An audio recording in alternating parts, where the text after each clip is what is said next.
ये सब कुछ मेरी योजना थी। मैं भली भांति जानता था कि बाबा अपने इकलौते पुत्र से कभी विमुख नहीं होना चाहेंगे। अब तुम बस देखती जाओ मां, कैसे हम अपने मंतव्य में सफल होते हैं। अब राधा उस कृष्ण की नहीं,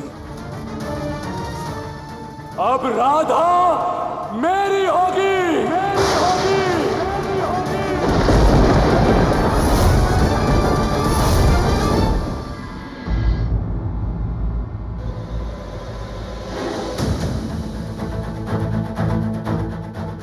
बच्ची कहाँ रह गए थे आप? बड़ा विलंब कर दिया आपने। भाई, आपके मंत्रों के बिना जमाई सत्कार पूर्ण हो सकता है क्या? आइए, चलिए चलिए आइए। नहीं वृषभान जी, मुझे आपसे एक महत्वपूर्ण बात करनी है। बातें बाद में होती रहेंगी, आप चलिए ना, आइए। नहीं वृषभान जी, बात अत्यंत महत्वपूर्ण है, मुझे अभी करनी है।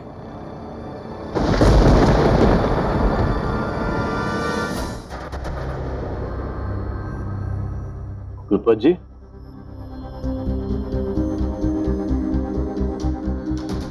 क्या बात है, सब ठीक तो है ना?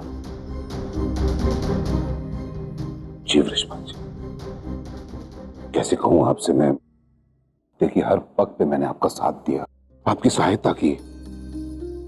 आपको इस बात को तो ज्ञात ही है कि मैं इस मित्रता के लिए अपने प्राण भी दे सकता हूं। निसंदेह गुरुपत जी, मैं जानता हूं, किंतु बात क्या है?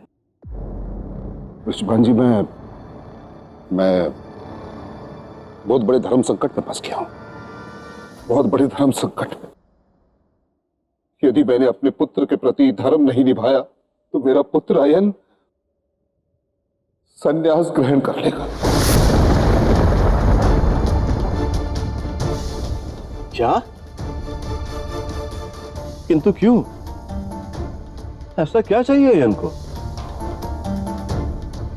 बोलिए ना गुरुपत जी, जो भी उसे चाहिए होगा हम देंगे उसे, किंतु उसे संन्यास नहीं लेने देंगे। आप बताइए मुझे, क्या चाहिए उसे? प्रेम। मेरा पुत्र अयन आपकी पुत्री राधा से बहुत प्रेम करता है, प्रेम करता है, प्रेम करता है, प्रेम करता है।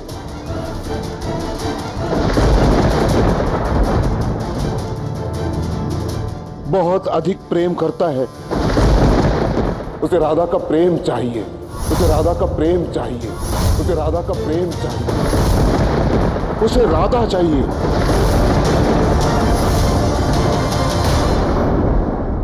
किंतु ये असंभव है गुरुपत जी। ये सब कब, कहां, कैसे? कब, कहां, कैसे, ये सब भूल जाइए। देखो, इतने वर्ष पुराने मित्र हैं हम, इतना तो आप मेरे लिए कर ही सकते हैं। अयन और राधा का विवाह करवा दीजिए। यह असंभव है गुरुपत जी। असंभव है? हाँ, आप जानते हैं, मैं जानता हूं कि मेरी पुत्री राधा कृष्ण से प्रेम करती है। उनका प्यार परिशुद्ध है, उन्हें अलग करना महापाप होगा। यह असंभव है गुरुपत जी। ये आप कह रहे हैं वृषभान जी? मेरा पुत्र आपके पुत्री के लिए संन्यास ग्रहण करने जा रहा है वृषभान जी। और आप बात कर रहे हैं उस कृष्ण की जो ढोंगी है, अहंकारी है, जो भगवानों का अपमान करता फिरता है। देखिए वृषभान जी, वो क्षमा कीजिए गुरुपत जी, किंतु यहां पर आप बिल्कुल गलत हैं। मैं कदापि ऐसा नहीं होने दूंगा। मेरी पुत्री राधा कृष्ण की है और वो हमेशा उसी की रहेगी, किसी और की नहीं हो सकती है। जब एक पिता अपनी पुत्री के प्रेम में अंधा हो जाता है तब उसे उसकी भलाई दिखाई नहीं देती। देखिए वृषभान जी, राधा मेरी पुत्री समान है, मैं सदैव उसका भला ही चाहूंगा, मान जाइए।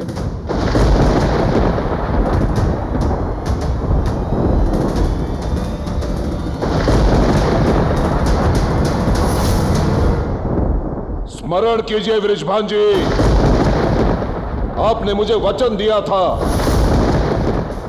मैं बरसाना का मुखिया वृषभान अपने परम मित्र को वचन देता हूं कि जीवन में एक बार उनकी जो भी इच्छा होगी मैं उसकी पूर्ति करूंगा।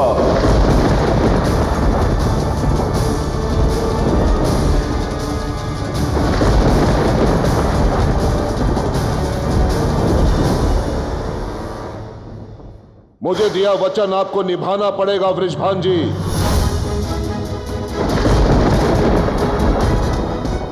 आयन और राधा का विवाह करवा दीजिए।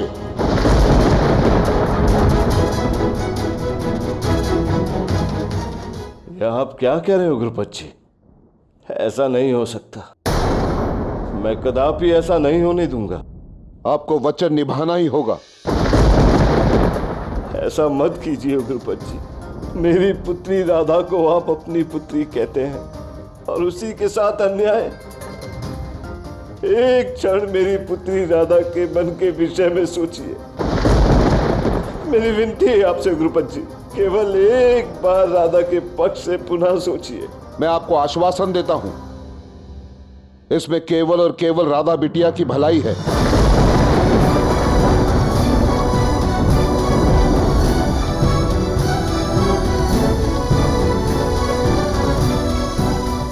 और अगर मैं ये वचन नहीं निभाऊं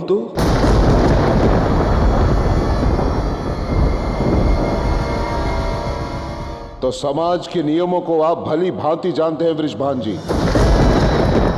यदि इसे तोड़ने का प्रयत्न किया तो बहुत कुछ टूट जाता है।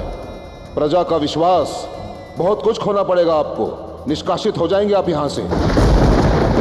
आपको वानप्रस्थ स्वीकारना होगा।